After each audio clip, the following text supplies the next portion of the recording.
The president will travel to Chicago to deliver a major address on Bidenomics, his vision for growing the economy. What's up, hooligans? Happy freedom. Got a little bit of a late start. I thought it wasn't going to start till 2. How, for too long, failed trickle-down economic policies had continued to be pushed by congressional Republicans, have hollowed out the middle class and sent jobs overseas. President Biden's economic plan is a break. It is a break from those failed policies. It is focused on growing the middle class and empowering workers, investing in America, and lowering costs. That plan is delivering results with more than 13 million jobs created, the strongest economic growth among any of the world's leading economies since the pandemic began, and the lowest current inflation among the world's leading economies. So we'll have more to share on his speech in the days ahead, and we'll have a week ahead later today for all of you as well. And finally, I do want to speak to something that we all watched very closely the last couple of days. Before I get started, wanted to say a few words about the submersible. Our hearts go out to the families and the loved ones of those who lost their lives on the Titan.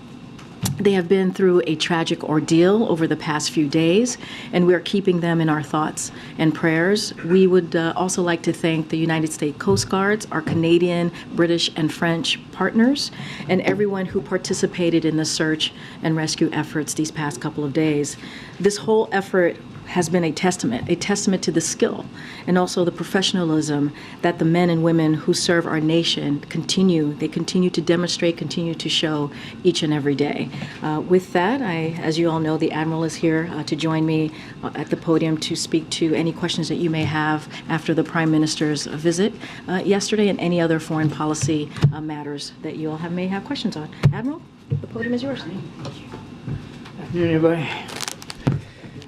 I think, as you know, Prime Minister Modi just concluded a very successful official state visit here to the White House. This morning, the President and the Prime Minister dropped by a meeting between senior officials and CEOs of American and Indian companies gathered to discuss innovation, investment, and manufacturing in a variety of technology sectors, including artificial intelligence, semiconductors, and space. And I think you received a list of all the attendees earlier today. Now, over the course of this visit, President and Prime Minister Modi reaffirmed that the partnership between the United States and India is deeper and more expansive than it's ever been. And when we think about the future, not only of this relationship, but of the critical emerging technology, countering climate change, global health, energy security, food security, there's just simply no partner that's going to be more consequential to helping solve those problems than India, and that's exactly what President Biden made clear during this visit. And as you all saw yesterday, or hopefully you saw, a pretty robust set of deliverables on all of those fronts, very, very specific, very tangible deliverables that we're looking forward to carrying future with India. And then, as both leaders reaffirmed, our countries are choosing to work together to truly work closely and cooperatively towards a more prosperous, secure, and healthy future, not only for the Indo-Pacific, but for the world. I'll take questions. Thanks, John. A couple questions. You mentioned, we saw yesterday the President and the Prime Minister held a one-on-one in the East Room instead of the usual two-and-two. Can you speak a little bit to the conversations, the negotiations that went on in advance of that? It's obviously unusual for the Indian Prime Minister to have a press conference, but for it not to be at the U.S. standard of two, why did the White House not push for it to be 2 questions to each leader? Yeah, I'm not going to get into the sausage making on this. I mean, we had good discussions with the Indians as we were preparing for this visit. We felt it was important for President Biden, certainly for both leaders, to be able to talk to you guys, read out their discussions, and take some questions. And we're glad that Prime Minister Modi and his team felt the same way. I just want to let you guys know they kind of jumped us with the press briefing, so we're going to be doing Coffee with Hooligans at 5 p.m. Eastern time. Officials from Brazil, India, and South Africa. Do you have any preview of what to expect from those conversations? I don't have travel to really read out or talk to today. I would just tell you that Jake especially, but all of us here on the national security team work closely with the Ukrainians almost every day, whether it's talking to them about security assistance or whether it's talking to them about this idea of a just peace and the principles behind that and how you get that. And those conversations are ongoing, and we'll continue to conduct them, not only with the Ukrainians, but with allies and partners alike. Hey, John, China's complaining that the president's description of Xi as a dictator is a provocation. Could you walk us through the president's thinking on this comment? Well, the president, I think, walked you through that himself yesterday, Steve. We're not bashful about speaking plainly about some of the concerns and issues that we have with the PRC and with the challenges that they propose. And the president is very forthright in the way he addresses those challenges and the complicated nature of this relationship. But it is an important relationship, and you heard the president talk about that yesterday as well. It's one of the most consequential bilateral relationships in the world today and likely will be going forward. And that's why it was important to see Secretary Blinken make that trip to Beijing. That's why we're in discussions with the PRC about potential follow-on visits by cabinet officials. We'll see where that goes. But more critically, that's why we want to make sure we can keep the lines of communication open. And as the president said, he has every expectation that we'll be able to do that. And you see India as a counterweight to China? This state visit wasn't about China. And look, India has challenges with China as well. Right on their doorstep, but also more broadly in the region. And clearly, the challenges presented by the PRC to both our nations were on the agenda yesterday, no question about that.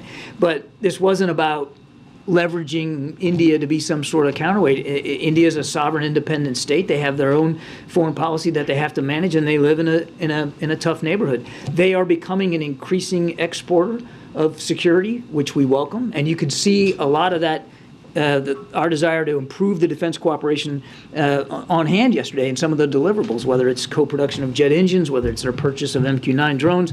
There's a lot we can do in the security front together, and that's really what we're focused on.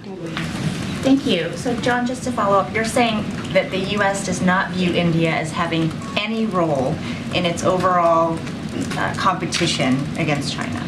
I didn't say that. I said that we're not viewing India as a counterweight to China, and we weren't approaching the state visit as some sort of messaging opportunity to China. It was about sending a message to the American people and the Indian people about how important this bilateral relationship is, quite frankly, to people around the world. India has challenges with China on their own, and they address those challenges largely on their own. Now, I will add that they are a member of the Indo-Pacific Quad and have been a terrific contributor through that multilateral forum. It's not a formal alliance. It's not, it's not a military organization. But they have legitimate concerns in the Indo-Pacific that they're addressing through their own vehicles as appropriate. And just to follow up on Steve's question, the president was so confident in saying that his dictator remark had no impact and no real consequence on the work that the U.S. and China continue to do to try to find, a place of compromise and competition. China's reacting differently, so why is the president saying so confidently that his remark had no real consequence? Because he believes it. And we're still in communication with the PRC about moving this relationship forward. That's what we're focused on. And every indication that we're getting is that that's what the PRC wants to focus on as well. Thank you. Thank you. Hi, John. The UN is saying that the violence in the West Bank might get out of hand, and the Israeli settlers' violence against Palestinians, including American Palestinians, as you know, in many villages in the West Bank, their houses have been burned down to the ground. Your own ambassador said that we cannot stand by and watch. So what does it mean? How does the White House translate this? Well, look, we've certainly seen I'm gonna grab some coffee. I'll be right back. At risk and potential victims here, actually having become victims of some of the violence, and we're actively engaging with the government of Israel about that. Several U.S. government officials visited the West Bank and met with the victims of this violence in a place called Termasaya. I hope I'm pronouncing that right. And consular officials have been providing assistance to U.S. citizens as requested. So we'll continue to stand ready to do that. Look, I'll say it again for I don't know how many time, we condemn all acts of violence. We certainly extend our condolences to the families of those that were affected. We issue a speedy recovery for those that were injured, but the violence isn't helping reduce the tensions at all. And when you have a situation like this, leadership is really required, leadership on both sides to stop the violence and to be demonstrable in doing so, so that the tensions can be turned down. That's what we want to see. Thank you. The Israeli Lying National makes you weak. Security Minister spoke today at a settler outpost, and he urged Israeli settlers to expand their activities to be included in all of the West Bank mountains. Despite of the violence that you just talked about and the international calls to hold settlements, settlement buildings, we're still hearing this from high officials from the Israeli cabinet. Why do we still hear this, and does the White House condemn actions and calls like that? We have been clear and consistent that we do not support additional settlement activity. Our policy with respect to settlements has not changed and will not change, and we have been very consistent in communicating that directly to government officials in Israel. I can't speak to their comments or why they're saying what they're saying. That's a better question for them. I can just tell you that our policy on settlements has not changed, and there's not going to be a change to it. Thank you so much, Karine. Hi, John. So 2 questions about the trip to Copenhagen tomorrow. Some countries that will be there, like Brazil, for example, are saying that both sides will have to concede in order to have a peace plan to work. So what does the National Security Advisor want to accomplish when he's meeting representatives of Brazil, India, South Africa, and Turkey? And does the White House believe some progress can be made during this weekend? Yeah, my answer is going to be pretty much the same. I don't have any trips or travel to speak to here from Mr. Sullivan. I just tell you that we routinely have engagements of all different varieties with the Ukrainians and with our allies and partners about trying to seek a just peace and to discuss the peace principles around that. We'll continue to do that. And just one more question, very quickly, if I might. So the United States and Russia have requested from Brazil the extradition of a Russian spy who is in jail there. Is the United States seeing him as a potential candidate for a prisoner swap deal to free the Wall Street Journal reporter, Evan Gershkovich? Is this being considered? I'm afraid I don't have any context for you on that at all, but just broadly speaking, what happened that you saw yesterday, Evan's appeal was denied. Not surprising, but just another example of the egregious nature of the so-called justice system in Russia. Nothing's going to change about our efforts to try to get Evan and Paul Whelan home to their families where they belong. On Taiwan and India, what does the U.S. expect India's involvement would be at this point if China were to invade Taiwan? That's up to the Indian government, Prime Minister Modi, to determine. So you can't say anything about whether anything was discussed along those lines with As I said earlier, clearly our mutual challenges with the PRC in the Indo-Pacific was a matter of discussion. The Indians have been very vocal about their concerns too with respect to what the PRC is doing, but I don't have anything more specific to read out to you in terms of the conversations specifically regarding Taiwan. All I can tell you on Taiwan is our policy has not changed. And then on the adventure tourism vessel that was headed to the Titanic, if the Navy had audio suggesting that it had imploded, was that communicated with all the partners, that you had that audio, or so that the Navy did pass on to the incident commander the acoustic data that they had received, but they were also quick to make clear that they couldn't be definitive about what that data meant, and they couldn't be clear that that data was connected to the Titan, to the submersible. But they did pass that information up to the incident commander, as you would expect they would, and I'm sure that was factored into the search plan in some way, but I'd refer you to the Coast Guard to speak to specifics. They heard the sub implode on Sunday, and then they kept searching for it all the way to Wednesday, Thursday. About this and quite well but somehow it's factored into the plan. I don't know. Don't sound right to me. Awful lot of effort put into trying to locate the Titan. Look, when you're in a search and rescue operation, particularly at sea, particularly in deep sea, I mean, time is not your friend. And I think you can see from the the way in which this was put together in a pretty quick fashion with a lot of resources from, as Karine mentioned, from multiple countries, that there was a tremendous effort put forward to try to find the Titan as quickly as possible, knowing that time was not going to be anybody's friend. John, when the president said yesterday he expects to meet with President Xi in the future near term, can you define what that means? Should we expect that by the end of the year?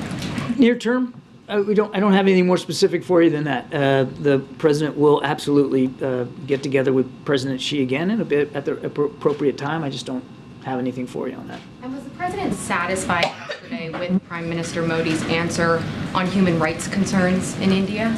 The president was satisfied that he had the opportunity to discuss concerns over human rights with Prime Minister Modi, and he did, as he always does. We don't shy away from discussing human rights with foreign leaders, and one of the reasons you have partnerships and friendships is so that you can be honest and direct. I think he addressed that pretty well in his answer to you guys.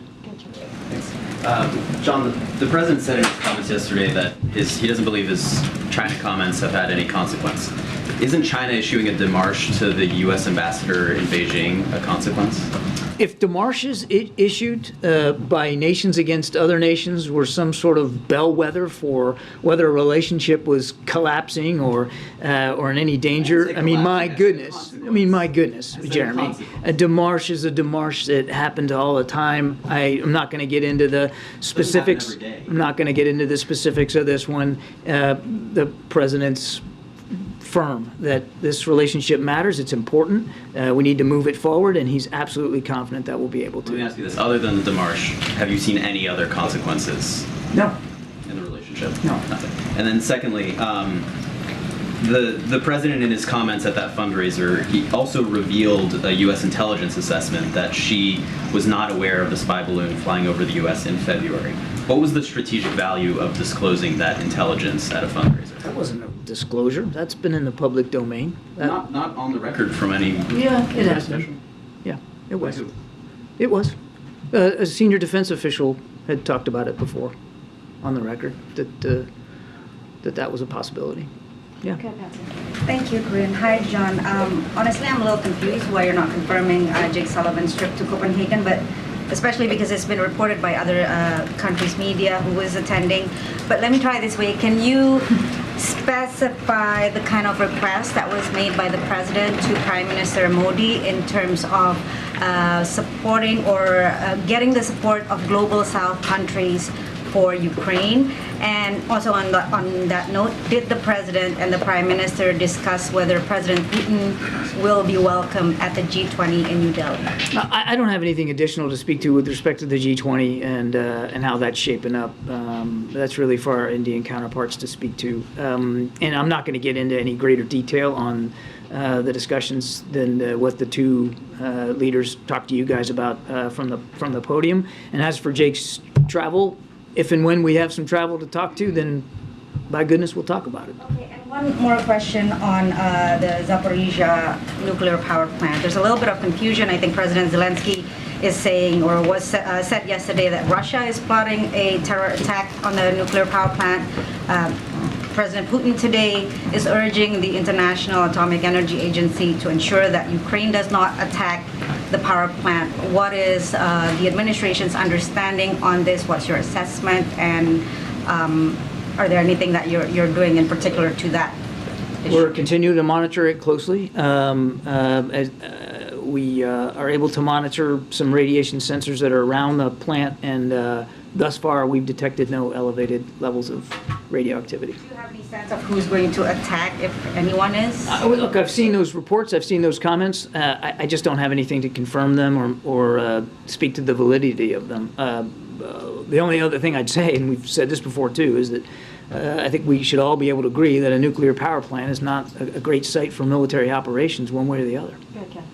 John, just on the issue of Russian oil, does the president come out of this meeting with Modi with the belief that India may actually reduce its purchases of Russian oil, and to what extent did that come up in your conversation? India has to make its own choices about oil purchases, and we hope that we can continue to see that they purchase Russian oil at or below the price cap as they have been.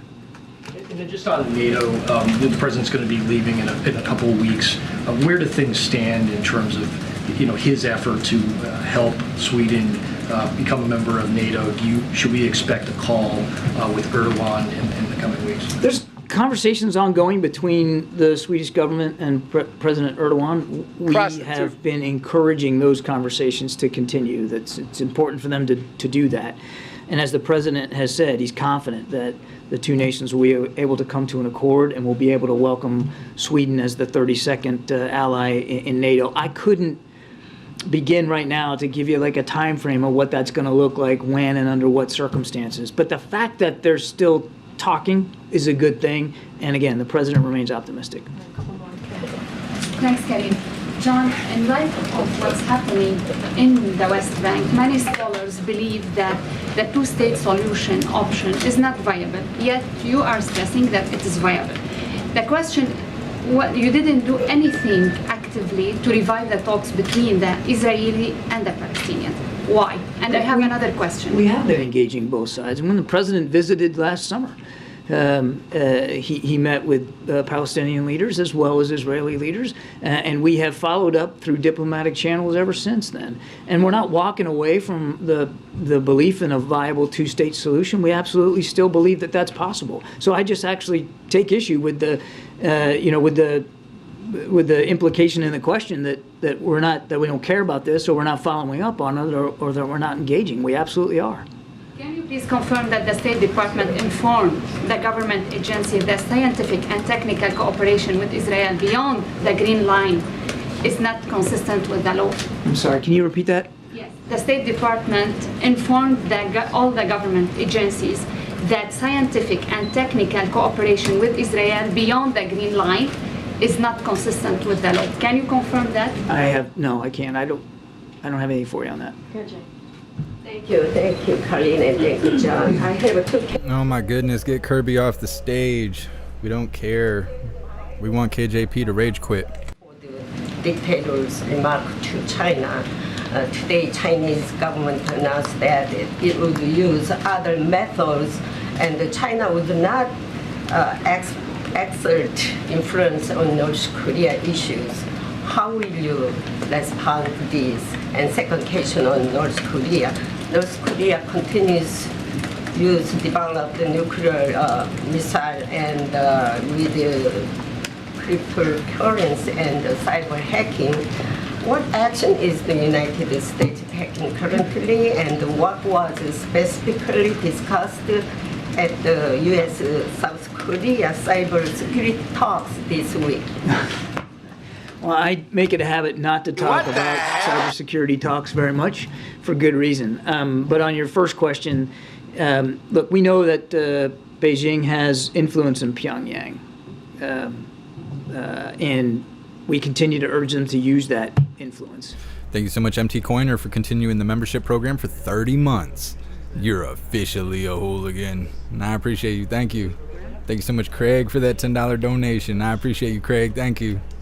Longer view here of the challenges that are presented by North Korea's burgeoning program, both their ballistic missile program and their nuclear ambitions. Do you think the president will going to apologize his mention? The president was very clear yesterday that he'll continue to speak forthrightly and bluntly about the challenges that we face with the PRC. He will also continue to speak bluntly and forthrightly about the opportunities that are still resident in that relationship and trying to move that relationship forward. The State Department says that it organized a meeting earlier this month in Cairo with other nuclear powers, including Russia. I was curious if you could tell us what was accomplished during those couple of days. I know Russia was involved, representatives from the... Yeah, so look, this is a routine, continuing dialogue. We just happen to be the chair of these nuclear nations, nuclear armed nations, and it's done at a working level.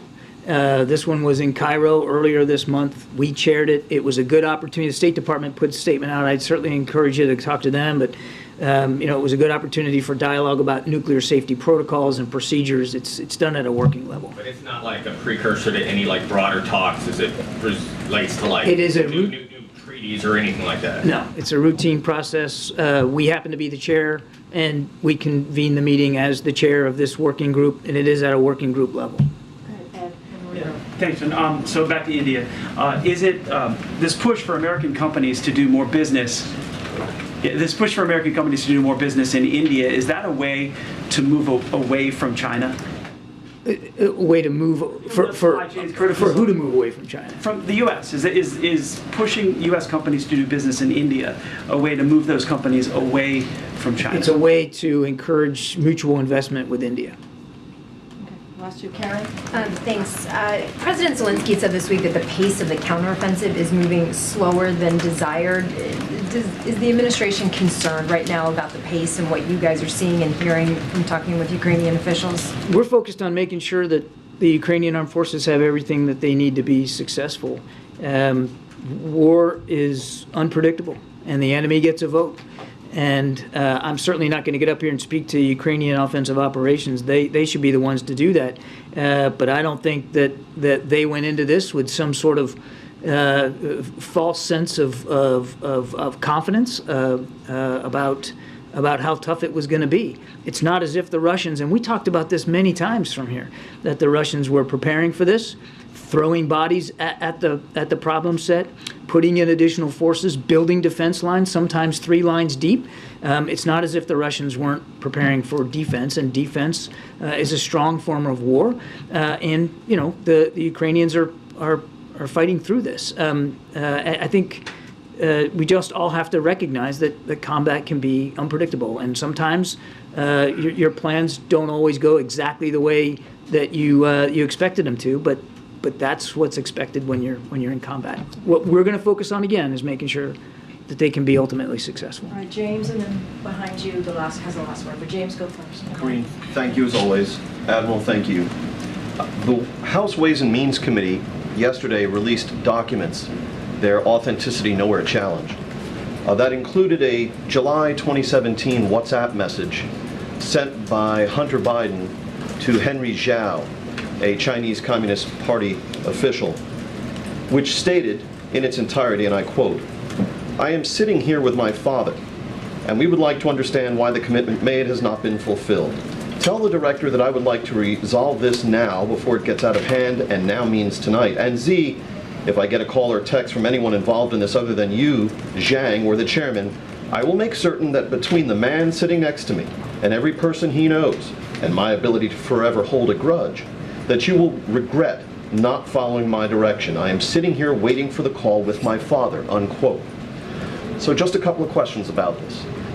First, does this not undermine the president's claim during the 2020 campaign and the reaffirmations of that claim by his 2 press secretaries since then, that he never once discussed his son's overseas business dealings with him? No, and I'm not going to comment further on this. We're good. I'm not. James, let me save you some. Let me save you some breath. If you're going to ask about this, I am not addressing. I know you do more than I'd like you to have. I am not going to address this issue from this podium. I'm just not going to do it. All right. I'm not going to do Where it. was the precedent on it? Scared. Pack your stuff up and run away, little girl. Okay. Kazik, you want to kick us off? Thanks, Corinne. Just following up on John Kirby Johnson, the president's press conference yesterday. Is No more signing, lady? Does the president continue will you say that Xi Jinping is a dictator? Is that the official position of the U.S. government? Look, the president spoke for himself. I'm just not going to go beyond what he said. John just spoke to it, and then feedback. Look at the reporter smile. Like, no. She ain't answering no questions today. Nothing. She's got nothing.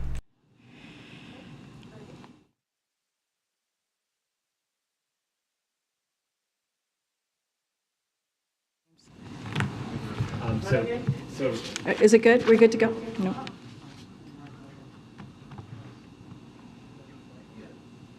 What's happening? I object.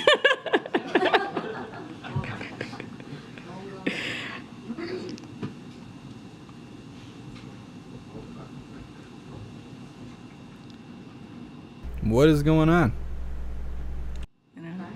Hello? Do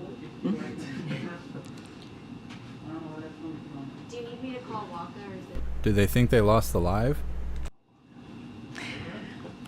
All right, I'll try my best here. This sounds so weird, guys. So, look, the president's going to continue to speak candidly. That will never change. About China, as he's done the last 2 years, and Oh, they're getting feedback. and disagreements. That is something that the president, if you think about the president believing in diplomacy, believing in having, that's what the president's going to do. He's, as you know, you guys have covered him. Oh, you're going to talk about the old man Walter being corrupt, and now the audio's just doing all this, huh? What is that? Prostitute. Are they friend or foe?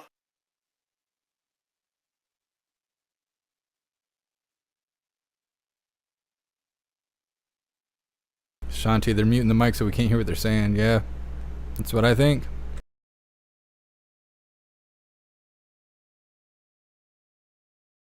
MAGA, despite the Office of Special Counsel's just like that, audio just magically comes back. using that phrase, you in the past have brushed off all questions about any political concern, saying this administration follows the law. So why, in this case, are you going with your own interpretation of the law rather than the independent office? Oh, I wouldn't say it's our own interpretation of the law. I would strongly disagree with that statement. What I'll say more broadly, and there's a couple of points that I want to make here. So, look, the White House counsel's office is reviewing, as I mentioned last week, OSC's opinion and having a routine dialogue with them. That's what we're doing. That's what we said last week, and that's what's going to continue. It is an ongoing process, and we believe from here, from the podium, from this administration, it's our duty to be transparent with the American people. That's what you see from us, and it's not on the agenda, right, on the president's policies, on the president's values, and about the agenda. That's what we want to be transparent about. And look, just a couple of facts here. OSC has said that they view terms like Tea Party as acceptable. And this is a similar phrase, right? When you think about You know what's really interesting is they pulled the signing person down and then they lost audio. So while they were continuing on, we didn't even have the signing person telling us what was going on, although I don't understand sign language. So nobody got to tell what they were talking about. That's a convenient coincidence that just happened there. to discuss their own agendas, their own proposals, their own policies. And so we have used the term MAGA in an official capacity as we are, when you think about the contacts, when we talk about their proposals, that's how we've used it. And their related values, as Republican officials say. And so we never directed it towards a campaign. We've never done that because, again, we respect the rule of law and have not done that. And so that will continue to be the case. And again, this is being reviewed. There's a conversation that's going to happen with our White House counsel and OSC, but I'll let that process continue. Thanks, Green. Former Vice President Mike Pence is calling on every GOP presidential candidate to endorse a 15-week abortion ban.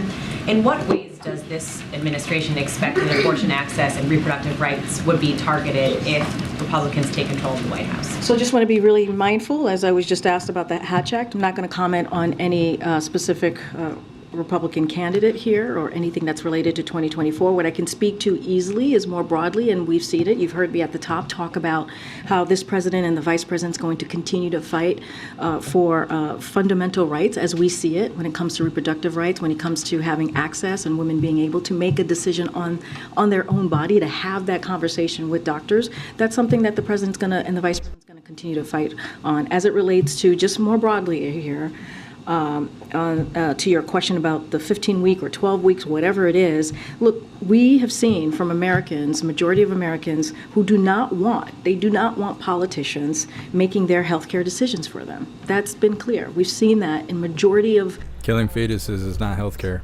Americans of every ideology, right? If you think about that. And so what we are going to continue to do, what we are committed to those Americans, a majority of Americans, all Americans across the country, is that we're going to continue to fight, and the president has been very clear, to restore the protections of Roe. And we believe that needs to happen through national legislation. How worried is the White House that Republicans in Congress or state legislatures will target contraception next? Look, I mean, it is a concern, right? In this state house, just this session alone, right, in 2023, we have seen more than 300 bills attacking reproductive rights, reproductive health care, right, including contraception, either eliminating it or limiting it. And that's a problem. And that's why we've continued to speak to this. We think about the executive order, the third one that this president signed today, to find ways for agencies to find ways to really protect contraception for women. And so the president's going to take action. You're going to hear from both the president and the vice president later today. The vice president's going to be in North Carolina tomorrow. You saw the first lady having really impactful, powerful conversations with women and what they've had to deal with. We have seen stories that many of you have written about when you take away that access, that type of healthcare access for women, it's hurt women. It's put their lives at risk. Literally put their lives at risk. This is what we have seen this past year with these really extreme pieces of legislation. So the president and the vice president are going to continue to be very, very clear about this. They're going to continue to fight for those fundamental rights and continue to call on Congress to restore order. Just quickly on the executive action, largely symbolic. I mean, are you at the end of the line here when it comes to what you can do without steps from Congress? So let me just make clear, I do want to speak about that a little bit. It builds on the progress that we believe that we have made already in expanding contraception access for women.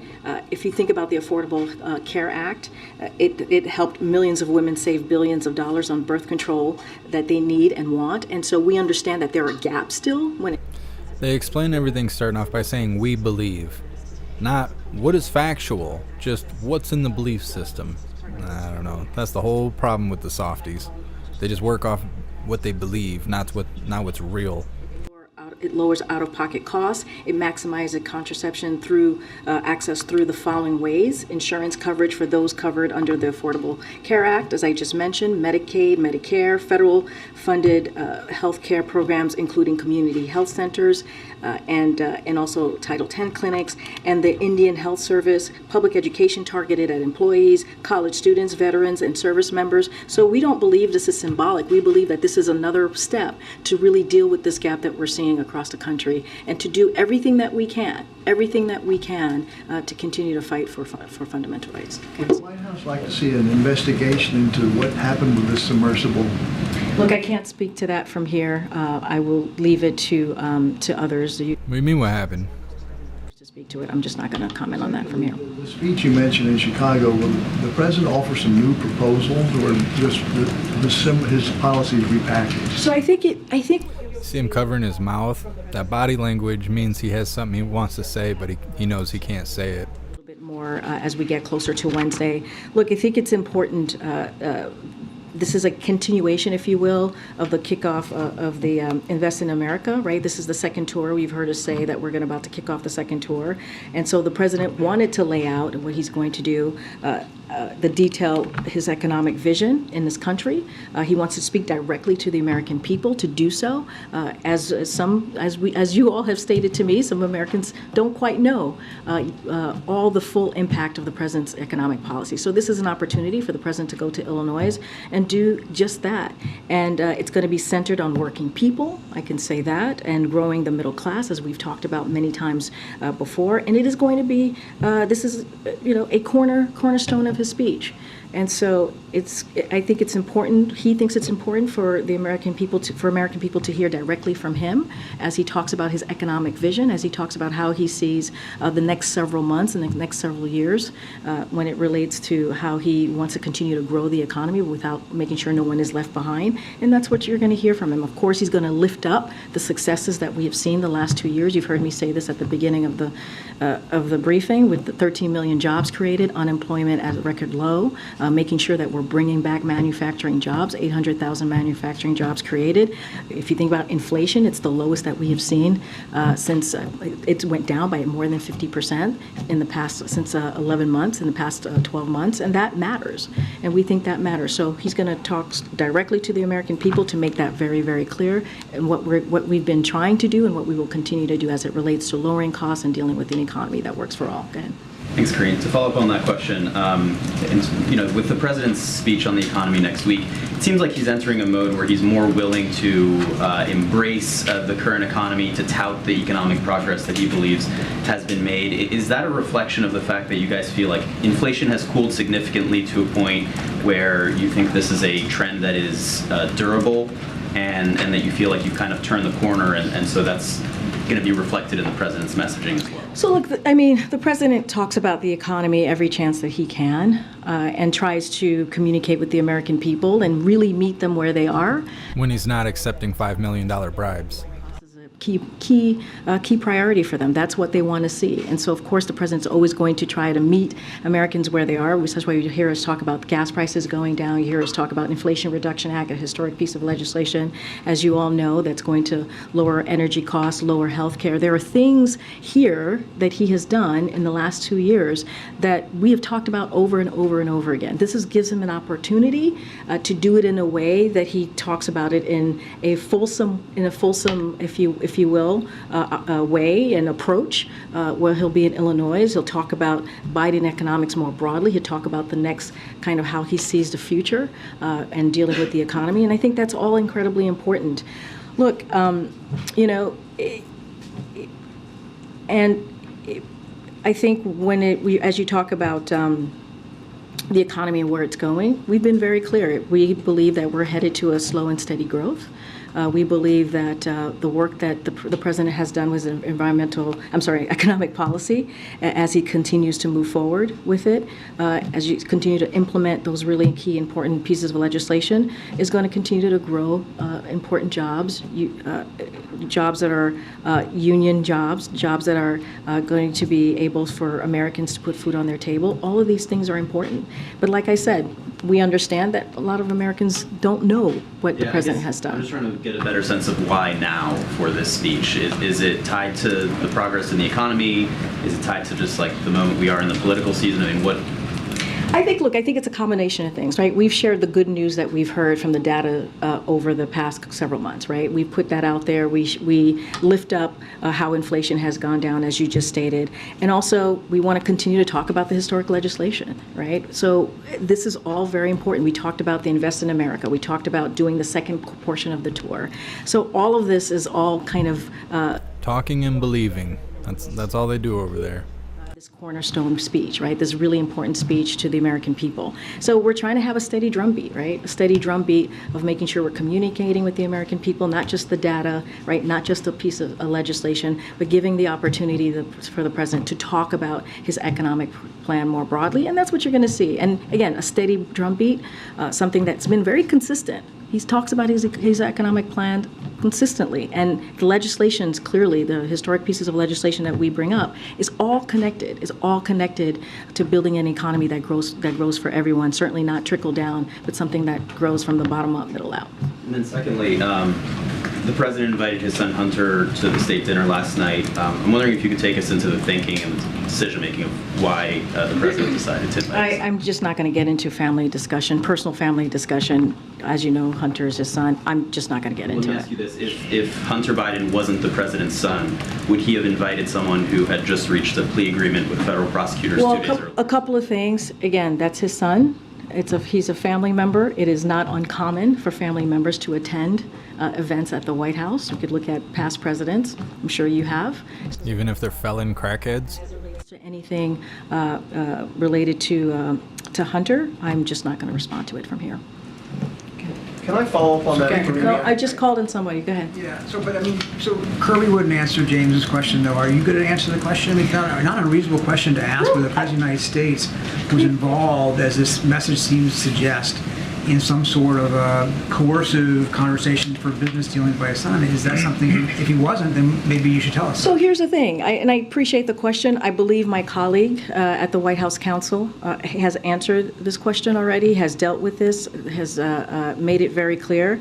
I just don't have anything to share outside of what my colleagues have shared, and so I would refer you to him and the DOJ. Just not going to comment from here. Text message. What I can tell you is I know that my colleague has dealt with this. He addressed this at the White House Council. So we're supposed to ask Biden if he's taking bribes? I just answered the question. I just answered the question. No, you didn't. Yes or no, was the president involved in the shakedown attempt? Stephen, I just answered the question. It's not up to you how I answer the question. I just answered the question. Make her rage quit. White House Counsel has dealt with this, and I would refer you to them. Go ahead. Karine, can you just remind us what your colleague said from the White House Counsel so we have it? I would refer you to them, and they will share their statement with all of you. My question is about your statements from that podium. You've stated that the president stands by his comment from the 2020 campaign that he never once discussed his son's overseas business dealings with his son. And you stood at that podium and you reaffirmed that. Do you stand by your reaffirmation? What I will say is nothing has changed. Nothing has changed. And I will leave it there. Anything else, I will refer you to the White House Counsel. This is not a change? I just answered the question. You just asked me, does my statement change? I just told you nothing has changed. That's answering the question. Go ahead. She's not very good at improv. Go ahead, Stephen. I'm calling on your colleague right now. Go ahead. Thank you. To follow up on my colleague, is there anything that you can say with regard to this text message and what the president's son was alleging? Was the president there or not? I would refer you to my colleagues at the White House Counsel. They have addressed this, and I refer you to them. Go ahead. Karine, have you spoken to the president about this? Have you asked him whether he was there with his son on July 30th? This is not a conversation that I've had with the president. Again, I would refer you to the White House Counsel. Do you plan to have that conversation with the president? No. Did the president speak with the attorney general at all last night at the state dinner? I cannot say if the president had had a conversation with the attorney general last night. What I can refer you to is the White House Counsel's office as it relates to the. This is why they waited till Friday to have a press briefing all week. With, I refer you to the Department of Justice on anything else if you don't want to speak to the White House Counsel's office. And there was reporting earlier in the week that after the plea agreement was reached by Hunter Biden, that the president felt relieved that that part of it was behind him. Is that true? Can you speak to his mindset? I can't speak to that. I cannot speak to the president's mindset. Again, I would refer you to the White House Counsel's office. Get it. Oh, yeah, thanks. Back to India, if we could. So India is on a U.S. priority watch list with China and Russia for failing to protect intellectual property. With this push to get American businesses to move into India more and invest in India, what assurances did you get from Prime Minister Modi that India will protect intellectual property? So look, as two countries and leaders who are certainly leading in innovation and technology, the United States and India have a strong and shared interest in protecting intellectual property and a shared technology ecosystem. So protecting IP, intellectual property, along with expanding market opportunities for U.S. firms in India, welcoming major Indian investments in the United States, and diversifying our supply chains were all topics of discussion on this historic official visit. And so I'll leave it there. But again, they are both leaders in innovation. Thank you so much, Mike, for gifting 5 memberships over on YouTube. I appreciate you, Mike. Thank you. Are causing inflation. So look, as you know, the president, when it comes, I just went to laid it down for Jeremy about how important it is for this president to deal with inflation. We've seen inflation go down by more than 50% in the last 12 months, and we think that's incredibly important. And so the way that we're going to continue to do the work of making sure that we lower, whether it's lowering costs for Americans at the pump, and so. But to your question and other things, right, whether it's healthcare or energy costs. But during the pandemic, as you know, we saw profit margins increase to historic high levels. And we expect that as profit margins fall to more historically normal levels, inflation should moderate further as well. And so the president said this in his Wall Street op-ed, and I'll quote him, as supply chains continue to unsnarl, company profits margins fall from historically high levels, and rents continue to moderate, inflation should decline further, creating more breathing room for working families. So did the president confront the CEOs here today about that? I'm not going to get into conversations, private conversations that the president has had, but I just laid out how we see the future as it relates to profit margins, and I'll just leave it there. I'll take one other question. Go ahead, sir. Hey, Kareem, thanks so much. I wanted to ask you if there is video of the president signing this executive order today, because we were wondering. I believe there was digital content taken from the president signing this order, and so we'll probably be releasing that. I don't have anything else from that. Thank you. Okay, great. Thanks, everybody. The Attorney General committed perjury by testifying to Congress that. Oh man, that was good. That was good stuff. She's out here getting wrecked. That was awesome.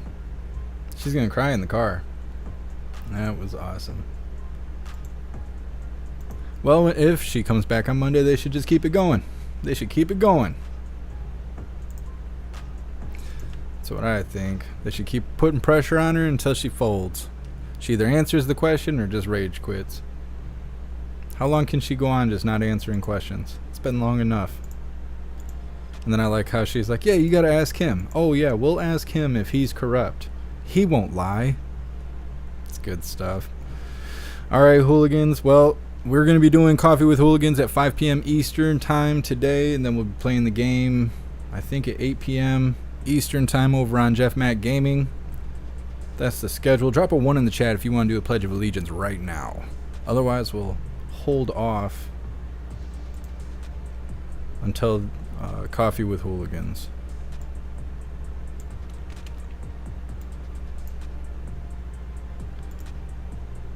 While you guys are getting your 1s together, or 2s, I suppose, when you get a second, please go to the link tree. The link should be in the description. Maybe Snooks will post it in the chat for us. But click on the Linktree link and go find Gilded.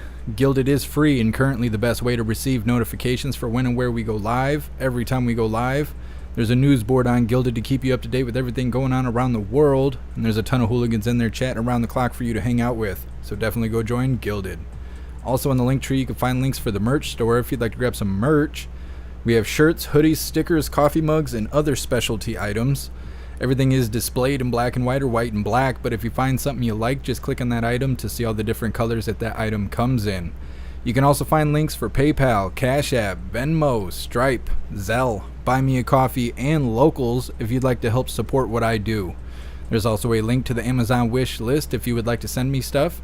It's really easy to use. Anything you purchase directly from the wish list will be sent straight to me without having to find addresses, send emails, or keep track of tracking numbers. It's really simple. And then finally, we have links for the membership programs.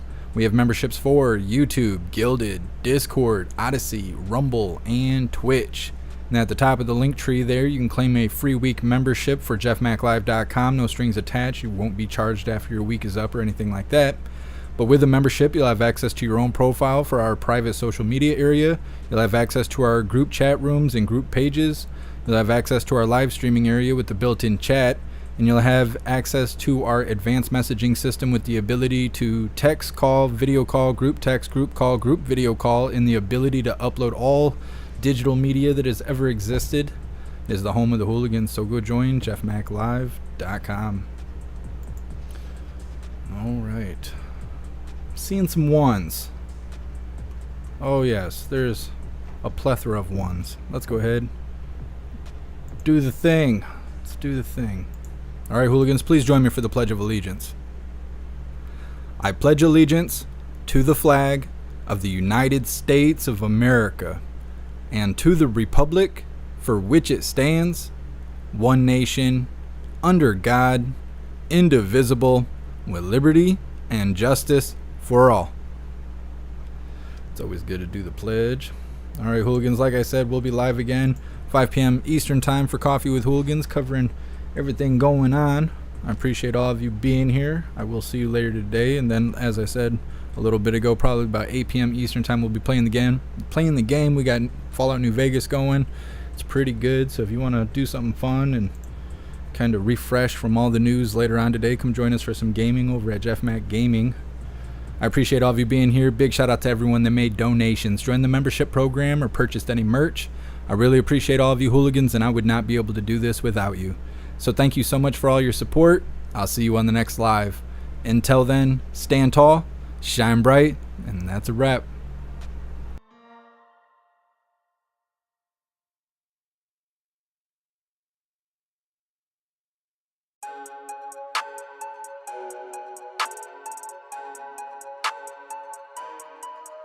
JeffMAC.